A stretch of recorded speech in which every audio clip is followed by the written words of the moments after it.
Good morning. Good morning, everyone. Welcome. You know the drill. If you're sitting in a row, please come to a table. If you're sitting in a row, we really want you at a table. So come on up, join a table. Well, good morning, everyone, and welcome to Friday. Today is Friday, which is very exciting, and lots more time for exchanging. Really looking forward to today. Before we get underway, I'd like to invite you to close your eyes. If you're comfortable to close your eyes, just take a moment and close your eyes. Everyone settle. Okay, now imagine that I am Viv McWaters, who opened the session yesterday. Just imagine that in your mind. Picture Viv. Okay, now open your eyes. Look, I'm Viv. Wonderful. Thanks so much. So, hands up if anyone met someone new yesterday. Hands up if you met someone new. Oh, hey, that's pretty cool. Hands up if you shared a story based on your number yesterday. Ooh, just a few people. Okay, so there's more work to be done there. Excellent. Hands up if you said yes yesterday. Hands up if you said yes. Wonderful. Excellent. Well, that's great. So looking forward to more of doing that today as well. So you'll find on your tables uh, a, uh, a card. And if we move to the next slide, thanks. Oh, I haven't acknowledged country. So firstly, to acknowledge exchange, knowledge, celebration, curiosity, cockatoos, the land of the Gadigal people of the Eora Nation, where we're standing today, and to pay respect to elders past and present, and to thank the custodianship of the land and to recognise the land was never ceded. So thank you. Next slide, thanks. Okay, so on your tables, you have a card, and I'd like you to take a card each and to think about completing a sentence. Just think about these, consider your experience of the exchange so far. So I like something, I wish, or I wonder, and take your card and just choose one of those statements and complete the sentence on one of those cards based on your experience so far.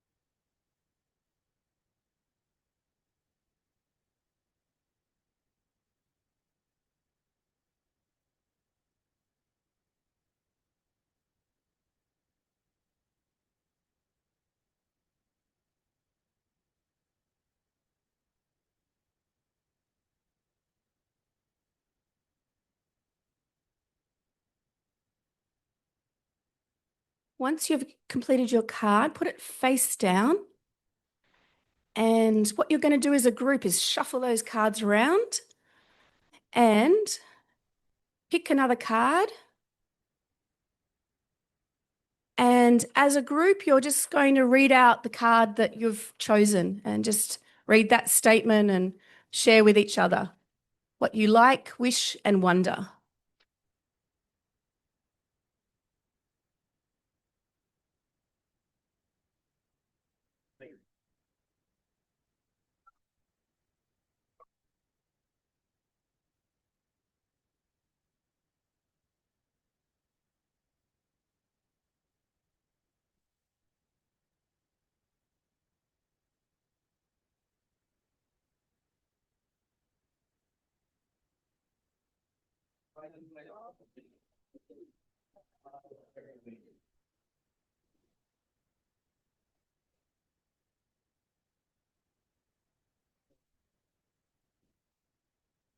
Those sitting in the rows at the back, if you'd like to come up to a table, that would be great.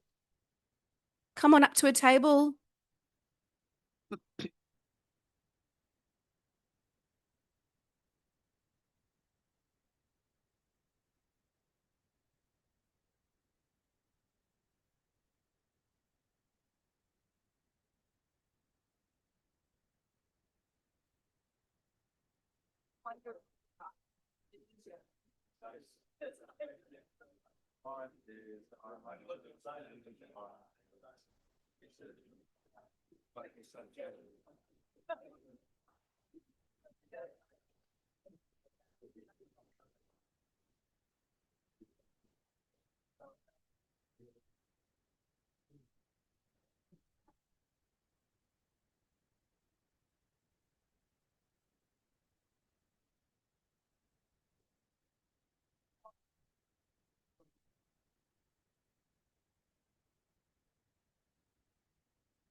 Interesting though, because Viv says that because you get a choice, you actually think about the answers to the other two as well.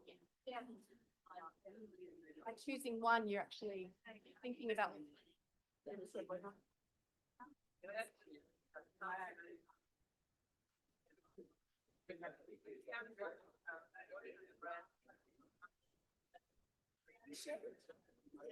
Everyone's shared? Great.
Okay, wonderful, everyone. Great sharing there. We need a little ding-a-ling-a-ling. Wonderful sharing. I'm now going to hand over to Matthew French, who is going to lead us in our keynote panel this morning. And yeah, look forward to more liking, wishing, wondering today. Thank you.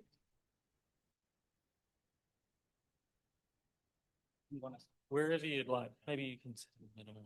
This one. Yeah. All right. Thanks, Karen. Good morning. I know on our table, at least, there were some very rich discussions, including an idea to host the next exchange in another country like the Pacific. So if you want to host, you get in touch with us because we would love to do that. We would love to expand the geographic reach of this exchange when we have the next one. Good morning, everyone. I hope you're feeling energized. We made it through day one. Not only did we make it through day one, we thrived. There was such rich discussions yesterday. multiple sessions, incredible research findings being discussed, incredible discussions over coffee, morning tea, lunch. It was so wonderful to see. This is exactly what we wanted from this exchange. I am your moderator for the next hour, so you're stuck with me. But the good news is we've got three incredible speakers that have come from various parts of the world to give us some of their wisdom and tell us a little bit around their experiences and their visions for the future of development partnerships.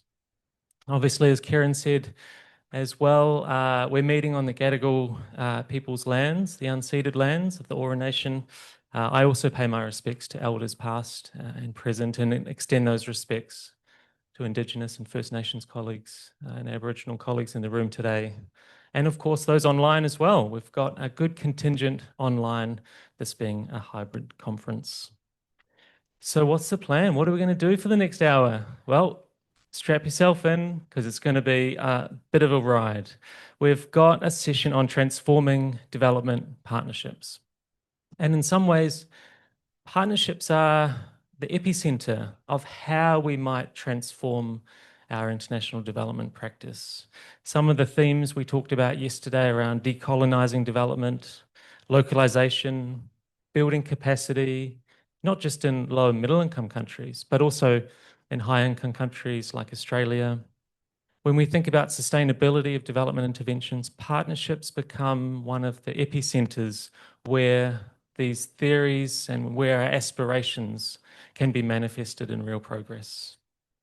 And doing things differently, we know requires new ways of partnering at organizational level, individual level, and in many other ways as well, between governments, non-profits, and across sectors. So we've got about 30 minutes with the panel to have a bit of a discussion, and then the floor is yours. Get out the Wove app. Some of you still haven't downloaded it. You can still download it this morning. It's only day 2. Jump onto the Wove app, pop in your questions as you think about them. Upvote. I don't know if you can downvote. Can you downvote? No. Okay. Upvote the questions that you want to see rise to the top, and we will start with those ones first. So that's on the Wove app. Before we kick off, I did just want to say there's a fantastic exhibition. I'll ask Will to, yep, thanks, Will. There's a fantastic exhibition at the Museum of Contemporary Art here in Sydney. If you're visiting Sydney and you can spare some time later today or tomorrow, pop in and have a look. It's an Aboriginal artist, Warraba Weatherall, his first solo exhibition, Shadow and Substance. And it is an incredible, I actually haven't seen it. I told my partner about it, about the wonderful plenary we had yesterday. He said, oh my God, because he's visiting Sydney. I just went to this art gallery and saw this amazing thing. I said, I'm going to tell the group about it tomorrow. So it's his first solo exhibition, and he explores in a provocative and poignant way some of the themes we talked around, the role of science and disciplines, anthropology, and codifying the Aboriginal experience during the colonial history of Australia. So it's very powerful. And as we know, art can often put up a mirror to us and help us explore some of the challenging questions in societies in ways which sort of sitting in large plenary rooms doesn't often achieve. So if you've got some time, take a look, head down and check it out. Enough. Let's go to our speakers. We've got a fantastic lineup. We have got to my, what is that, left? To my left, Dame Meg Taylor, who, let me find your incredible bio, is a member of the Pacific Elders Voice and former Secretary General of the Pacific Islands Forum Secretariat. Papua New Guinean lawyer and diplomat, Dame Meg's career spans many decades, including serving as a private secretary to PNG's first Prime Minister, Ambassador of Papua New Guinea to the United States, Mexico and Canada, and founding Vice President of the Office of Compliance Advisor Ombudsman at the World Bank Group. So welcome, Dame Meg. Can we give a round of applause?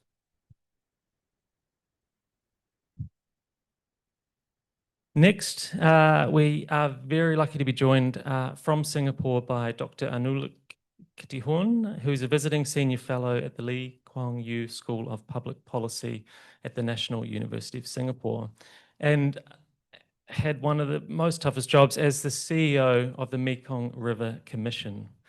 Mekong River, obviously, massive challenges around transboundary water, environmental management, and under his leadership, the Commission put in place new initiatives for monitoring the Mekong, brokering agreements on transboundary environmental impact guidelines, and dam data sharing, and established joint cooperation mechanisms between Mekong countries and China.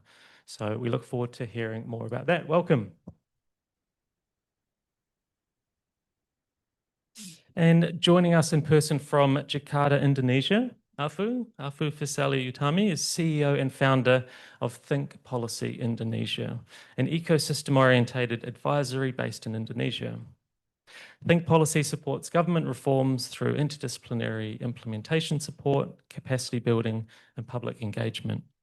And Afu has previously worked at the World Bank and the World Resources Institute, contributing to flagship initiatives such as the Country Climate and Development Report and the Global Forest Watch. Welcome, Afu.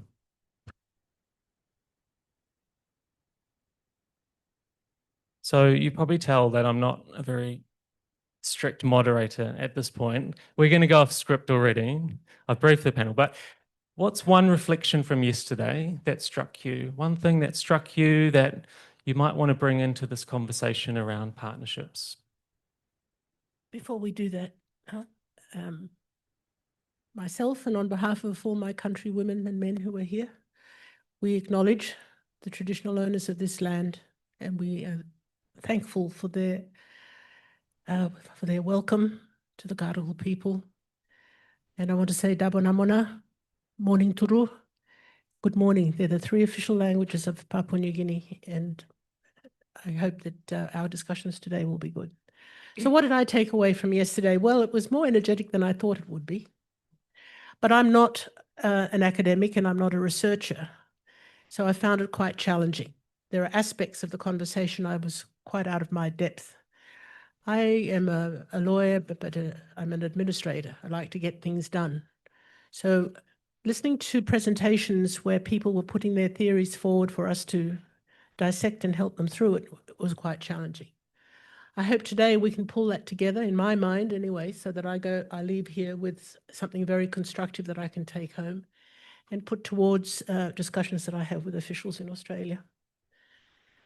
Just one last thing, if I may. I'm wearing a bagi from the southern part of our island. Sir Charles Lopani was a great ambassador for High Commissioner for Papua New Guinea to Australia, and for many, many years debated with Australian officials the whole aid and development concepts and how aid was delivered throughout the Pacific. He died recently, and today is when his ashes will be taken home to Bakuta and Lusuya, so in memory.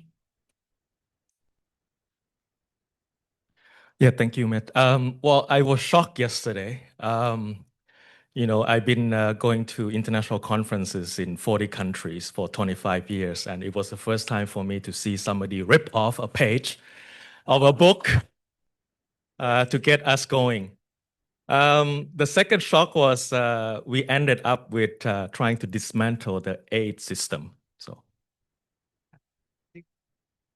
that's pretty cool. Yeah, hi everyone. My first job out of college was as a monitoring and evaluation analyst, and this was in 2013, so 12 years ago. So what struck me was that only 12 years later, that for the first time, I actually had a conversation, like a meta-evaluation on how we do monitoring and evaluation and how it impacts foreign aids and development sector. The fact that we don't talk about it enough and trying to change it over the past decade quite struck me. So I hope we get to talk more about that. Thanks.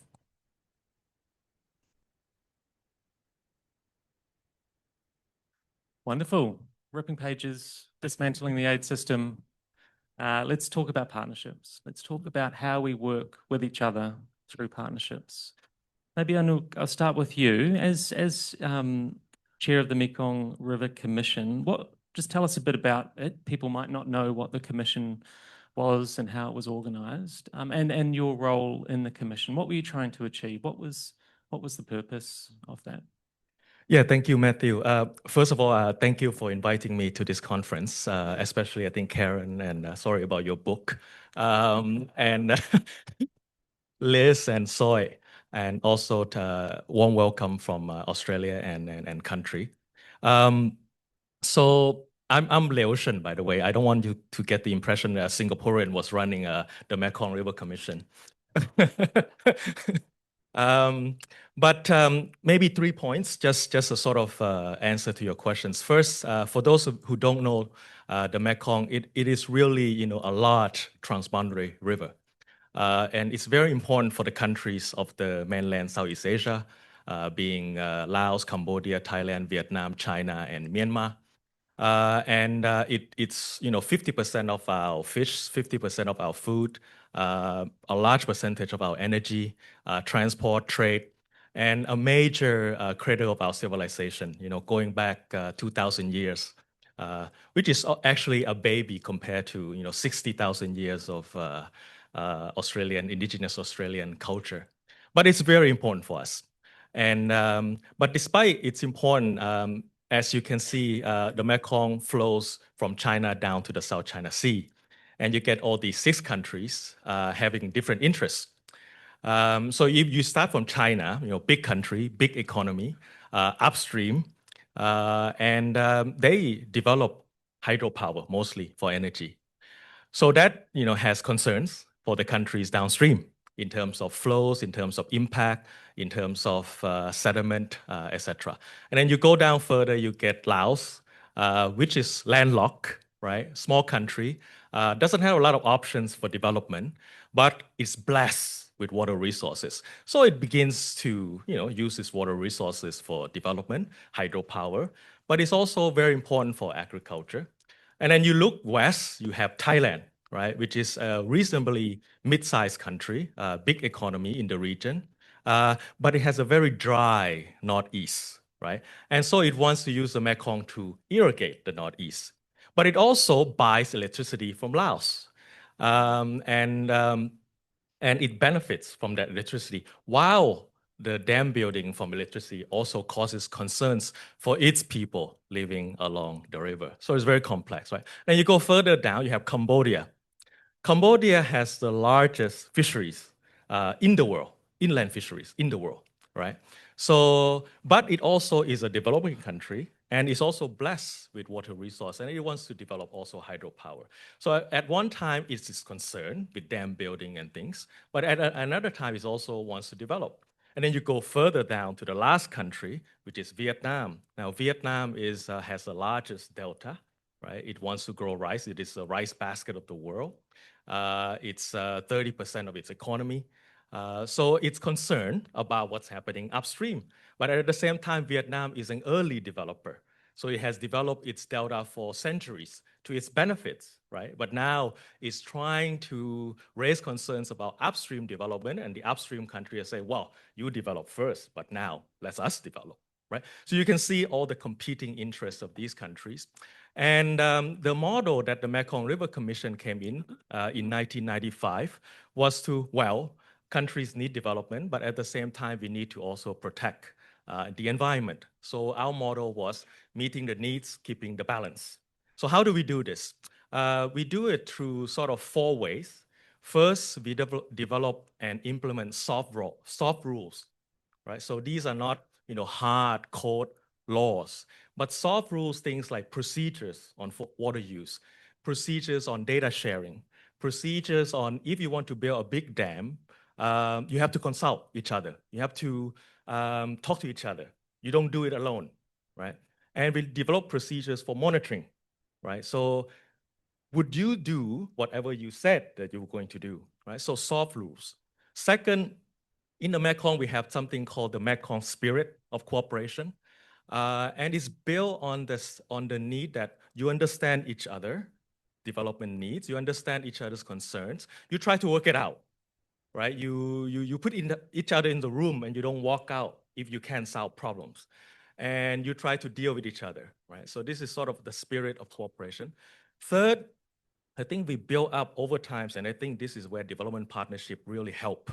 the institutions of the Mekong River Commission. We built it up to be a very scientific body, but at the same time to build its diplomatic skills. Because when we do with competing interests, we have to not only use science, but also diplomatic skills to sort out problems. But we sort out problems based on science. We don't sort out problems based on feelings, right? And finally, we use a network of partnerships, not just the development partners, including Australia, but also the Europeans, Japan, Korea, the United States, etc., to sort of nudge countries in the right direction. They used to drive countries, but now it's more of a nudging approach. So this is how we do it in the Mekong. Thank you very much. Thank you. That's wonderful. I mean, what a job, what a challenge at that scale. And so sticking then with this similar theme around intergovernmental, sticking with the same thing, Dame Meg, in the Pacific, your role as Secretary General of the Pacific Islands Forum Secretariat, obviously many of the similar issues around navigating these complex competing interests, working in partnership with the international community. Can you tell us a bit about your experience in terms of how countries can work together to achieve such shared goals? Thank you. Well, I think the first challenge is when you have shared goals is who sets the goals. And when you work for an institution that is run by governments, the governments want to share the goals. It's not the people, it's not elders, it's not youth. And I think that is where you have issues. So Sir Makere Marauta, former Prime Minister of Papua New Guinea in 2013, reviewed the Pacific Plan and came back with the recommendations that you bring politics back into the region and you bring people into the decision-making process. I took over as Secretary General in 2014, and that was his reminder to me as I left Port Moresby, and he said, you've got to do that. So we did. Was it supported by all countries? No. Some countries just did not like the fact that the voice of people would be part of a system. So that when you did have the Pacific Island Forum itself, you had civil society contributing. You had private sector, but civil society, who are they to know? As Secretary General, I met with civil society three to four times a year because of the richness of their experiences, their ideas, and we were able to feed that in. So the issue of consensus then becomes very important in institutions like ours. Consensus is very much a part of Pacific way of life. The conversation is had before a decision, during the decision, and post-decision. So those relationships are always kept alive. And I think when people watch the forum, particularly journalists who would say, what on earth do they talk about and how do they get on? There's things that as civil servants, you don't understand the relationship between leaders. And they have their own conversations privately, and then they will bring it to a consensus. One of the challenges we had in the Pacific is that we had to pull people together. As a secretariat, we really wanted to do this. I'm a big believer in narratives that can carry people and build an energy around them. And yes, we read Apeli Haufer's work on a Sea of Islands, and we drew on that, but we also had very intense conversations within the Secretariat, and I owe this to my deputy, Christelle Pratt, who said to me, we've got to come up with something that will carry the region, and that's where the Blue Pacific narrative came. Blue Pacific, an ocean continent, and that's what we are. And Australia, New Zealand, you're a part of it, whether some people like it or not. Indo-Pacific is not the narrative of the Pacific, and I'm saying that as a citizen of the Pacific, but also as former Secretary General, it is not the narrative of the Pacific. This was a narrative that was given to us when we went to Tokyo for the discussions with Japan by the Pacific, and there was a tremendous confusion, particularly amongst the staff that went there, because nobody had ever bothered to discuss it. For me, it carries a military connotation, which I don't want to see. I want to see a narrative and believe in a narrative that belongs to the Pacific. So if you read the 2050 strategy for the Pacific, it is based on the narrative of the Blue Pacific, and that's the way we see the world. I think some of the challenges that we do have is that when we have shared goals, at a forum, when you get together, there's a tremendous energy about, oh, well, we all support this. And then once we all get back to our countries, well, you know, our priorities are not actually your priorities, and then we're not going to be behind you as much as we'd like to. And actually, we've got an idea that's probably going to be better than the idea that came up at one of the regional institutions. So we'll create that, and then we expect everybody to get behind that. That is very disruptive, and it happens a lot. So I'll leave it at that. Yep. Thank you. Powerful, powerful words. I hope we can find some time to unpack that further. Afu, you know, picking up on that thread around the voice of the people, civil society, building development agendas with those who are too often excluded from the decision-making of who decides what gets done. Can you tell us a bit about your experience with the international community in Indonesia and more broadly in terms of the kind of partnerships and collaborations that can facilitate that voice of the people in development planning? Yeah, thanks, Matthew. I also want to start by thanking the organizers for having me, and I'm very humbled to be sitting next to two very people who have been kind of holding really giant roles in the context of partnership. So very humbled. But maybe one specific area where I can contribute the conversation is, first of all, by way of introduction, in the short span of about 12 years of my professional experience, I think I have done the triathlon of development sector. In a sense that I started with working at an international think tank, so an international research institute. And then I moved to the donor side, to a multilateral bank as an economist. And then I worked for the government of Indonesia directly, sitting with day-to-day bureaucrats for some time, and then decided that, okay, let me start my own thing. Public policy startup basically is how we see, I think, policy as an implementing partner to three of the above, right?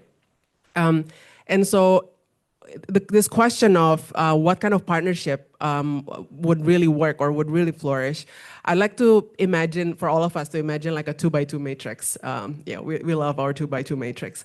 On the x-axis, I think what's really important is a sense of, let's say, local rootedness, local connectedness, which is so important in making sure the sustainability of a partnership, making sure a strong ownership from all the local actors, and basically the most basic ingredients to make sure a partnership work. And on the y-axis, I think, is this power of influence, either to convene or to influence a policy outcome. And so this four typology of organizations, I think, kind of like have their own strengths in this matrix. Imagine, in my experience, of course, this is not to, you know, overgeneralize, because of course there are exceptions and so on and so forth. But let's say an international donor would have a really high influence to convene or to talk to the government, usually to influence a policy outcome, but have a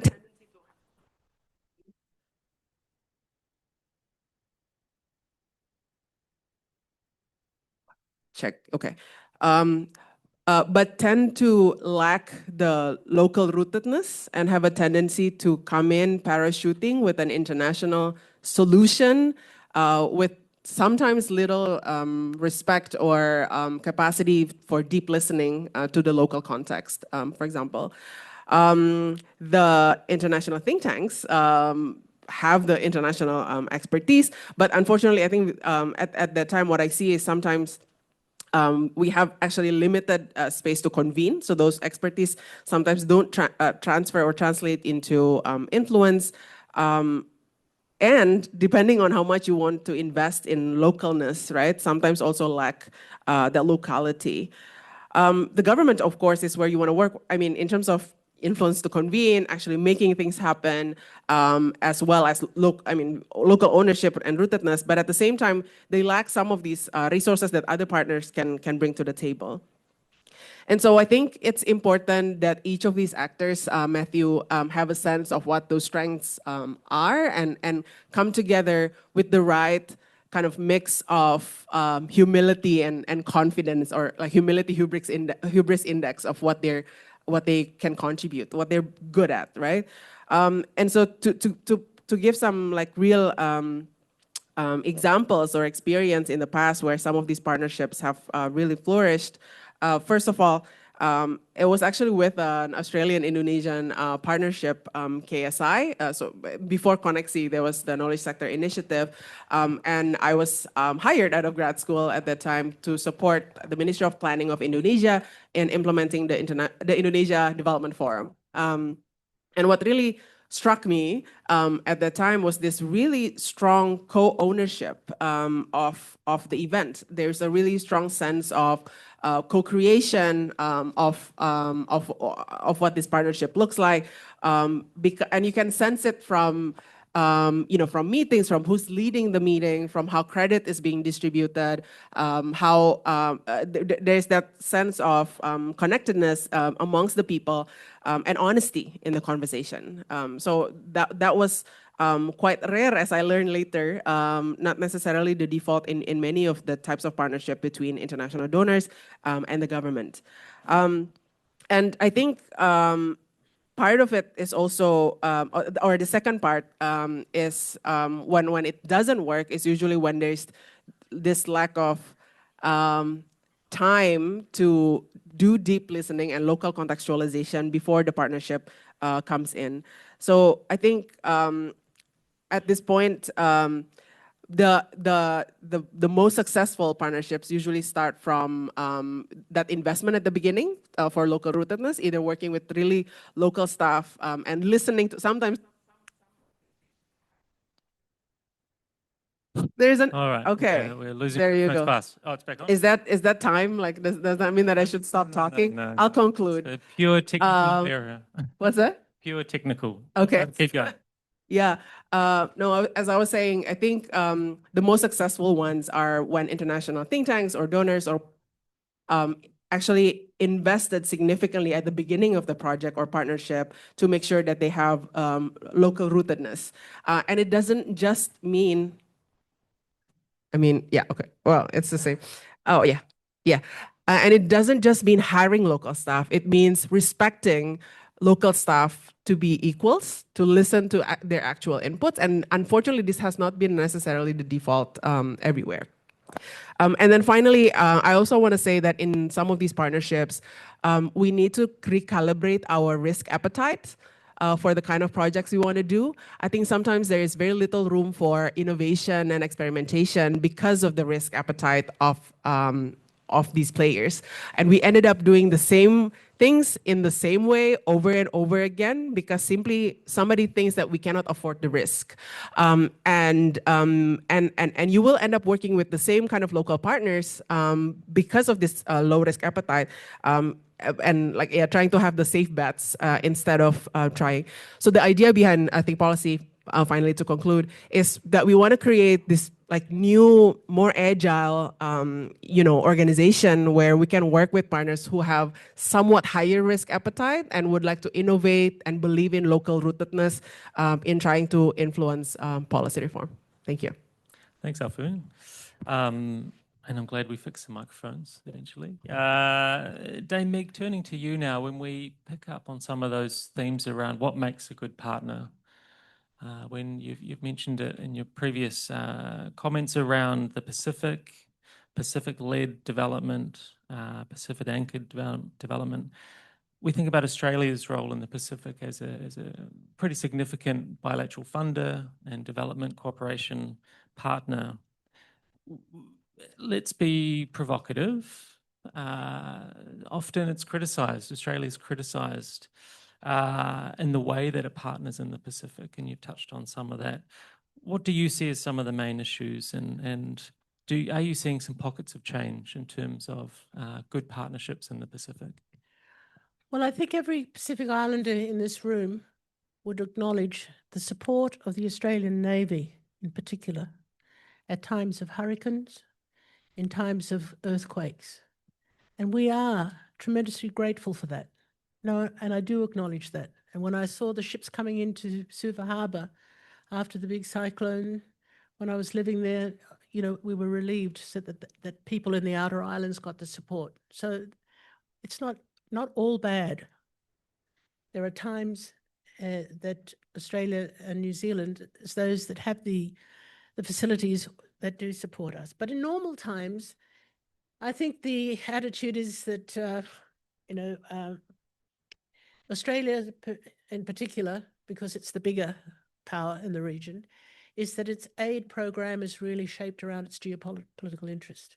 And this has become much more important in the last couple of years, particularly as some of our member states of the Pacific Island Forum have now got very solid relationships with China. And China is the paramount donor in those countries and the relationship that they have with China. Countries like my own have very strong relationships with China, and Australia has very strong trade relationships with China. But, you know, considering what is the difference in those relationships, and if you ask Pacific governments, a lot of them will say to you, because one of them listens to what we want, and if we say we want infrastructure, that's what we get. But Australia is always driving its own agenda. And sometimes it's the way it's delivered as well. My colleague Solly Middleby and I have been critical of in our writings about the Australian aid and how it's delivered, particularly through contractors. And for those of you who work for contractors, don't feel bad. We understand that you have a purpose of what you're doing, but perhaps you can do it better. I don't agree with that methodology. I miss the old AusAid days. Even though we were critical of them, we had people who really understood development. This is not just about a program. Then you say it's a theory of change, so we're going to apply this, when a lot of people who are actually working in the field don't understand what they're doing, and then are asking others for guidance on how to implement the program that they are supposed to be implementing. There is criticism also of the Pacific countries in terms of our systems and how we implement aid. And I think that's a fair criticism. Some of our countries, we have a lot of money that comes in from various donors, not just from Australia. You've got the European Union, you've got the World Bank, you've got the ADB, you've got all of these governments coming in saying, here is a large amount of money and we expect you to implement these programs. Well, when you don't have capacity in a lot of the countries, it's very hard to deliver. And that criticism is fair as well. But I think where I have my most concerns about how Australia stands with the Pacific is that when a decision is made, for instance, the Boy Declaration, this identified climate as the most critical issue for the region. Countries like Tuvalu, from what Enele Sapawanga, the former Prime Minister, mentioned to the elders about 2 weeks ago, will be gone in 25 years. And what has Australia's response been to the Boy Declaration that they signed up to in Nauru? 4 more coal mines last year, and expanded gas fields now. That creates a certain distrust in the region. Some people may not think about it, but thinkers do think about it. And people who are making comments about it do think about it. So I think it's about a much fairer, an equal conversation, and saying if you've signed up to an obligation, honour it, and be very clear about what you do and what you say in the region. Because when you're not like that, that opens the doors for other interests to come in. Okay. Thank you. Very, very well said. Meg, Nulak, in the Mekong region, how are these things playing out in terms of the geopolitics, in terms of the setting of development agendas and the need for that sort of deep expertise? Yeah, we are also struggling with it for 2,000 years.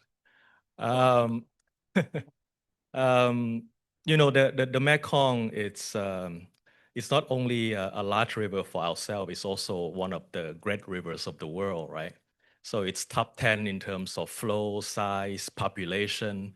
It has, I mentioned before, it has the largest fisheries in the world, second most biodiverse, only after the Amazon.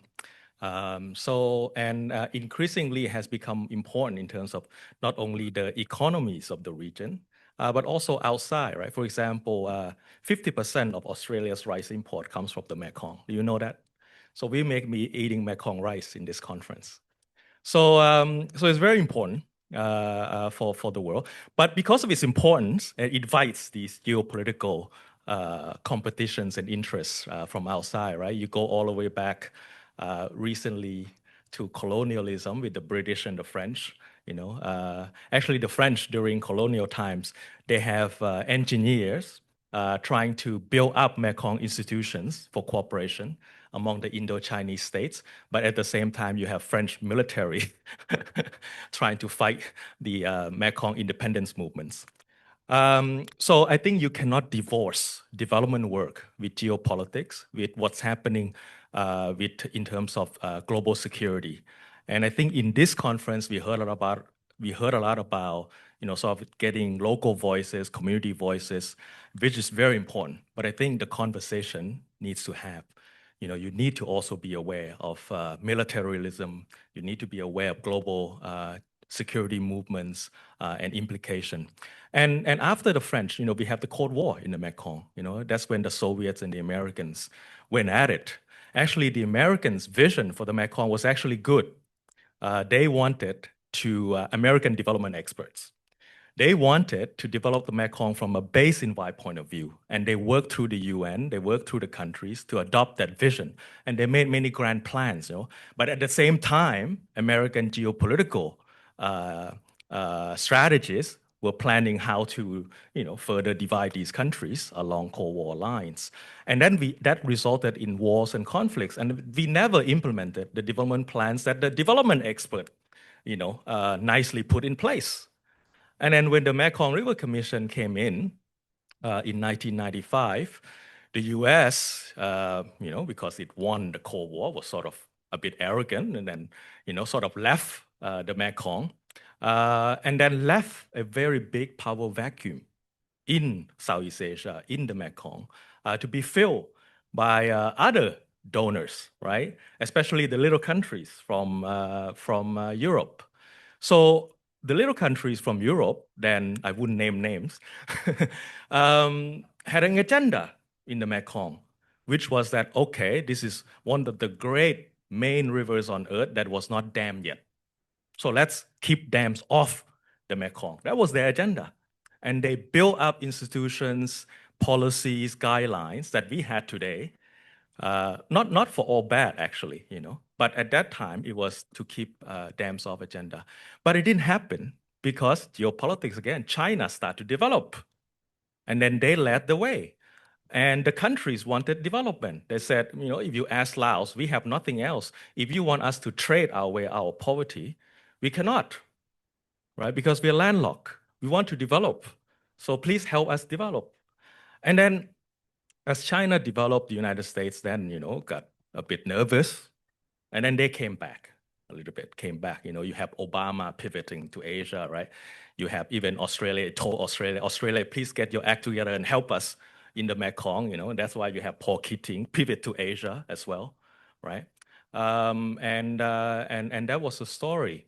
But what I'm trying to say is development, I think, has to be sort of realistic as well, and do what we can, increase our own agencies in the countries, but do what we can in terms of managing also superpower relations.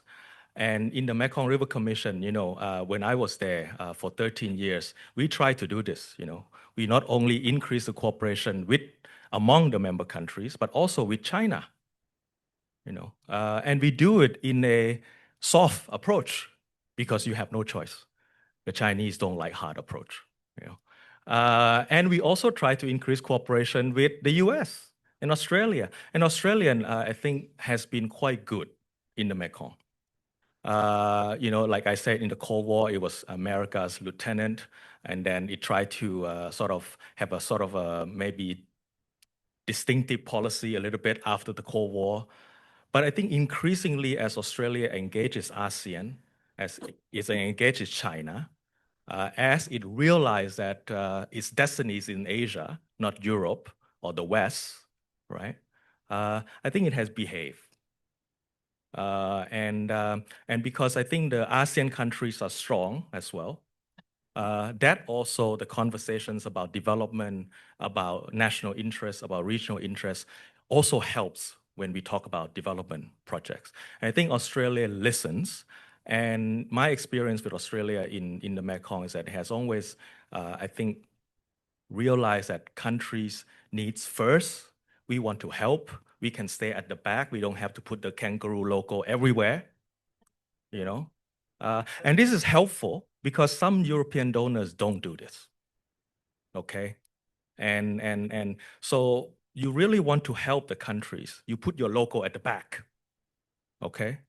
And you let the countries sing your praises for you based on your merit, not based on your agenda, right? So this is what we are trying to do. And I think we are in a very bad period right now of a bad example of development leadership, where everything is based on narrow self-interest, transactions, and what if I help you, what you gonna help me with?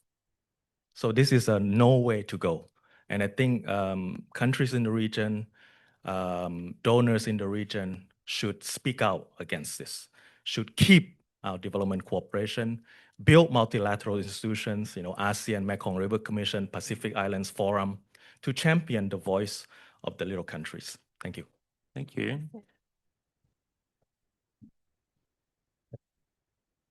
And Afu, turning to you now in terms of some of this can just seem so grand and big and intergovernmental politics. Where's the space for civil society? Where's the space, in your experience, for individuals and smaller organizations who are advocating for putting the kangaroo at the back to speak up and to play their role as well as meaningful partners in development? Yeah. Yeah, I think yesterday, I think Dr. Salma was her name, mentioned something about othering, like this, I guess, sense of disconnectedness or isolation or alienation. And I think in many of these development spaces, sometimes we are othering based on the labels or roles that we have. So like when we see people and we interact with them, before we see them as a human being with all the potential contribution, once we know that they are playing certain roles, then we stop or we interact with them following a certain pattern. And similarly to ourselves, we're othering ourselves sometimes when we carry these labels with us as well. Like when I represent, the Australian partnership, or I represent the government of Indonesia, then that we sometimes internalize and carry those labels into othering the self that could have empathized or interacted with one another in a different way. And so I think this idea, or like the possibility for a more human partnership based on, I think, solidarity or empathy is at the risk of, or we need to address the way through which that we need to stop doing this othering. So in Think Policy, when we try to convene, for example, civil society and try to make this bridge with political parties, with government institutions, and so on and so forth, we also, so during the last election, we worked with over 70 local youth communities and creating basically a roadshow of town hall sessions with politicians, with policymakers. What we really learned is that to have a really meaningful conversation, let alone partnership, right? But like beginning from a conversation, you need to really invest in that early trust building, mechanism. You need to facilitate that sense of humanness in the conversation and in the partnership. And so as a rule of thumb, we always make sure that any, let's say, capacity building activities that we do, or like the we call it like empathetic policy dialogues, but any policy dialogues that we do, we try to make sure to invest at least 10% of the total time that you do into humanizing one another. So that, because sometimes I think the main barrier for CSOs to engage meaningfully with the government is exactly this like CSO othering ness. I learned, I think like, I became familiar with this term, naive realism in grad school. I think the idea is sometimes we think that the other is so different, like the CSOs must have this and that agenda, which prevents the government from engaging meaningfully with them. And the other way around, the CSOs also tend to look at the government this is in the Indonesian context, right? Might be different elsewhere, but as a monolithic, as like as othering. So I think that's one. As a rule of thumb, making sure the conversation becomes more human, and that usually makes meaningful partnerships more possible. But we need to invest in those sessions. The second, I think, important part in any partnership, CSO or otherwise, or international organizations, I think is when you really want to build that sense of co-creation and ownership in whatever projects or activities that you do not over-plan and then come to the government with like a full plan, but actually there is value in preparing something unfinished, like a draft, and actually providing that space for validation process or sharing credits, making sure the ownership is there amongst the involved stakeholders. I really like what you said earlier in terms of like putting logo at the back, like that's the least of your concern, because really if you want the project to be successful, it's that sense of humanity and solidarity and empathizing and co-owning this activity together. And just this morning on this table, we were talking about how I think when we evaluate impact, right? Sometimes we try to measure, we label certain groups of people as beneficiaries, and we justify with different methodologies to say that, oh, these are like the impacts of the project, when in reality it should be something that the song should be sung by the other party. Like they should, if they feel benefited from your activities, then they're the one who will give that acknowledgement to you. So I think, yeah, I don't know if that necessarily answered your question, but I think having that sense of kind of like collectiveness is so important, and for CSOs to start also innovating. I think we're all kind of share that sin of doing things the same way over and over, including CSOs, including the government, including partners. So I think in Indonesia, at least in the past few months, there's been a lot of those conversations about how CSOs, local CSOs especially, can start doing things differently, given the chance, the change in geopolitics, in the election outcomes, the current regime that we have in Indonesia. That space for learning and changing and sense of collectiveness becomes more urgent than ever, I think. Thanks. Wonderful. Thank you. Spaces for learning and exchange and experimentation. I think you've got a captive audience who are very keen to see more of that for sure. We've got about 15 minutes left before morning tea. If you haven't yet, jump on the Wova app, post any questions you'd like asked, or upvote, downvote some questions. There's some good ones on there already.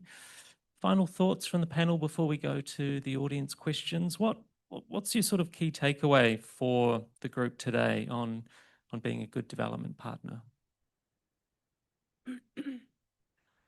I want to ask the question, are we ready for a conversation on a new kind of international development cooperation? Because when we enter into defence treaties or defence arrangements with Australia, these are well thought through discussions that are had by our military people, even though Australia has a much greater capacity than we do, but we do enter into negotiations and then we come out with a document that we hope and we trust that we will all adhere to. And I think this is something that we need to do in the development space and in the aid space, that we shouldn't be afraid of it. We should have that discussion because we've reached a level, I think, of maturity. With the demise of USAID, you're now seeing the super rich organizations are now coming in as players in parts of the region. Is that the way we want to go? What is it that the countries really want? Are we listening to all the islands in the Pacific as to what they want. And I think these are the conversations we've got to have. I think we discussed it a lot yesterday, and I think by the end of today, I would hope that we really understand the difference between aid and the difference between development and move it forward.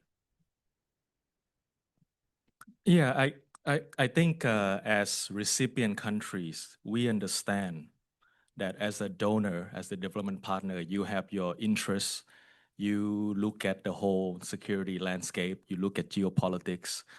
You need to sell what you know, your taxpayer dollars back home. So we understand all of this. But at the same time, I think, like I said before, you need to listen more. You need to look at the plans that were made by the countries, and you look at sort of, you know, what's really the need of the people, right? I'll give you one example. In 1994, when the Australia went to Southeast Asia, you know, they look around and they went to Vientiane, for example. This is the capital of Laos. They look across. People were crossing by boats. And then they said, well, you know, what do you really need? Maybe you need a bridge, right? Well, nobody thought of that before. Well, we have. and, and we told you, yes, we need some support to build this bridge. And therefore, the first friendship bridge between Thailand and Laos was built with Australia's support. And now we have 6 bridges across the Mekong. And most of these bridges were not built by Australia. So that bridge was a cutter, a trigger, right? So it was true development need. And it was a game changer in terms of trade, people connectivity, tourism, our goodwill from Australia. You know, if you go to this bridge, you see nowhere Australia flags. But everybody, if you ask, you know, who built this bridge? They say Australia. Right? Yeah. So that's the kind of development impact that you wanted to have. Yeah, Dame Meg earlier asked if we're ready to do international development differently, right? And yesterday, Dr. Selma, I think, also mentioned the importance of critical mass before you can really see things change. But I think what I want to say here is change always happen, you know, across levels, and we definitely can start today. I think doing things differently can start, or we can already see it today, like on an individual level, like how we, each of us, carry and do development in what we do day to day. If what you hear from like this conference, you know, you find something really relatable, you can already change your behavior directly today, myself included, of course. And then I guess like at the community level, what are some of the maybe smaller scale approaches or policies that you can already change before waiting for that change to happen at the systemic level? Because I think coming, especially now working, you know, from outside the system in a way, I think policy, sometimes it's very easy to feel helpless, or that the systemic change will happen, you know, within the next few decades. It's beyond your control. But really, I think that sense of exercising agency, like what is your space of control that you can already do things differently, should, you know, you should exercise that. Don't make this excuse of, oh, the systemic change will happen in a while, therefore I'm not going to do anything today, because I think that's just poor excuse to not doing it. I think within your own, you know, leadership, academic leadership, thought leadership, your own community, you can already do monitoring and evaluation differently. You can also already manage, you know, partnerships differently, redistribute credits differently, on how things are being implemented. So I think my takeaway, my call to action is really like asking ourselves at the individual level or like smaller community level, how can we already doing things differently starting today? Thank you.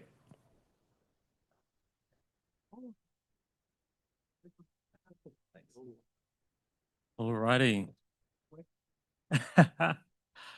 Let's go to some of the questions on the WOVA app. The first one is actually directed for you, Dame Meg, but what I think we should do is open it up more broadly and pick up on a question further down as well. The question is for Dame Meg. You said that perhaps managing contractors can do their work better. Can you share your thinking on how they can do it better? And then more broadly, you know, how do we manage the incentives and the structures which you've touched on around, for example, DFAT, delivering development assistance through a broader array of actors. Private sector is a question that's come up as well in terms of the Mekong and the role of the private sector. So a bit of a mix there, but over to you, Dame Meg. I'm just being nice when I say you can do your job better. I don't believe in the construct for a start. I'll be really honest. I don't think that private sector is the instrument for delivering aid. I think that development specialists, as we had under the old AusAid, and they're not DFAT people alone. DFAT people are foreign policy people. And those of you who really know development are the ones that are captured in the kind of work that the construct that exists now. But I understand from young people that I know that they are amazed at the lack of in-depth knowledge that contractors have, particularly about the theories that they want we in Papua New Guinea or in the Pacific to adopt, and that is, the theories of change, and how that actually works and applies. And you've got people in the countries who seem to know more about it than the people who come in to tell us. I mean, Port Moresby is just full of foreigners, Australians, just all wandering around trying to work it out. That's the way I see it. And you will work it out. What was the other question? Sorry. Oh, private sector engagement. Oh, private sector engagement. Well, I think private sector engagement is very, very important. And I think it's difficult when your countries are facing grey listing by the IMF. Private sector doesn't want to come in and put money in because they can't get their money out. So that's the dilemma that we face. But I think if you look at some of the initiatives, one amazing initiative in the Pacific that was completely done by the Pacific, and that is the parties to the Nauru Agreement. How many people know what that is? PNA. Not many people, huh? PNA is about the countries of the Western Pacific and Micronesia where skipjack tuna is plentiful. It was people like Transfer Moguera from Solomon Islands, who was at that time the legal officer at Forum Fisheries, left his position, and with the negotiations with all these countries have set up the parties to the Nauru Agreement. We trade our fish. It's not licensing, it's trading the fish stock. And that's how many of our countries make their money, because 50% of our fish goes to Europe. So that was an initiative that was all done by Pacific Islanders and needs more praise for what it can do. The creation of the Pacific Resilience Facility that was initiated within the Pacific. And it's dragged on and on and on. And this is where, adaptation becomes really important for Pacific Islanders, and the resources that need to be available so that communities that have to move from their homes on the coast into a different part of the islands or to another country, so that support can be given. I would expect that a country like Australia would get right behind something like that. And it has to some extent, but not to the fullest extent. Have I answered all that? Wonderful. Yeah, let's pass the mic. Yeah, that's on the private sector. Private sector. Private sector. Private sector is very important. Development aid will not get countries out of poverty, period, right? In history, this never happens. Maybe only a few cases in history. You look maybe Israel or South Korea, maybe, US dump, and it has to be transformative aid, not pennies here, pennies there, right?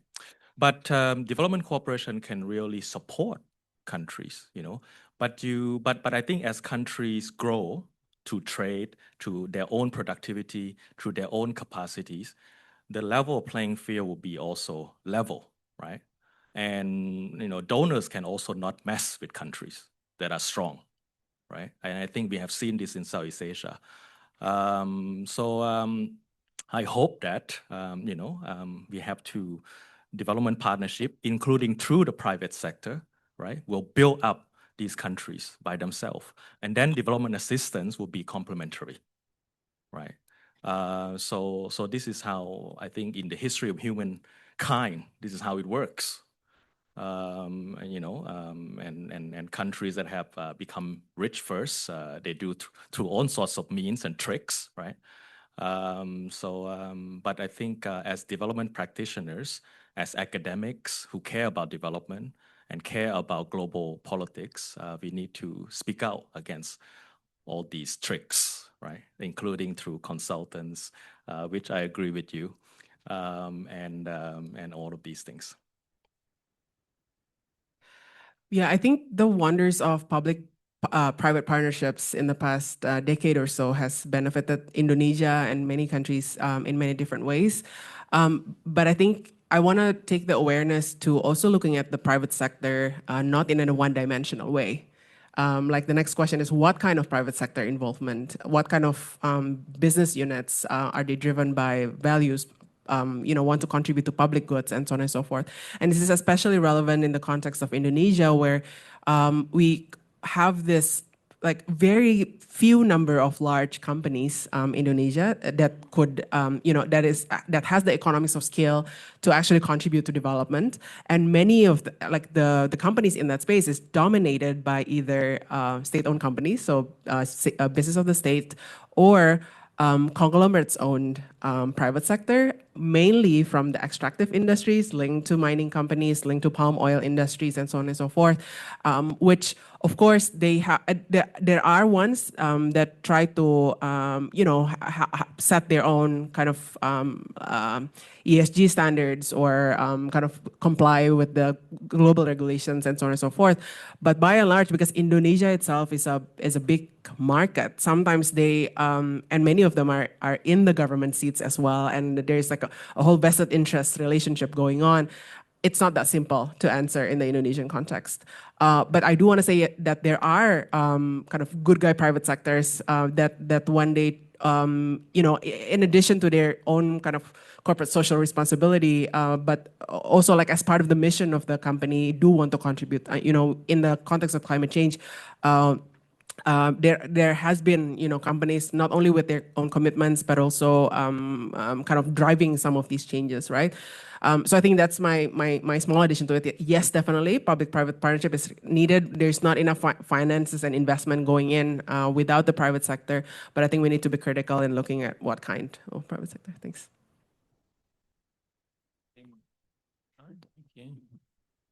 All righty. Well, I think what we're hearing is the question, are we ready to do development differently?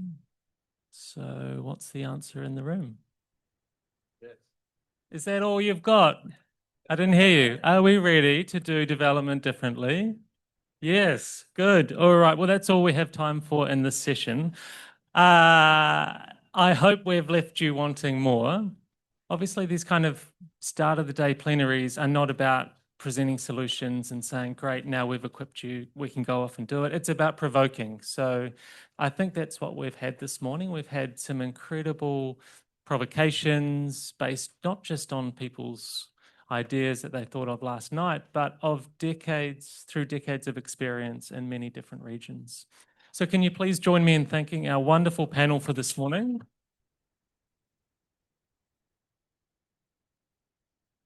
And with that, I think I'm looking to Kieran for some instructions. Go forth and have coffee and morning tea and enjoy the rest of your day.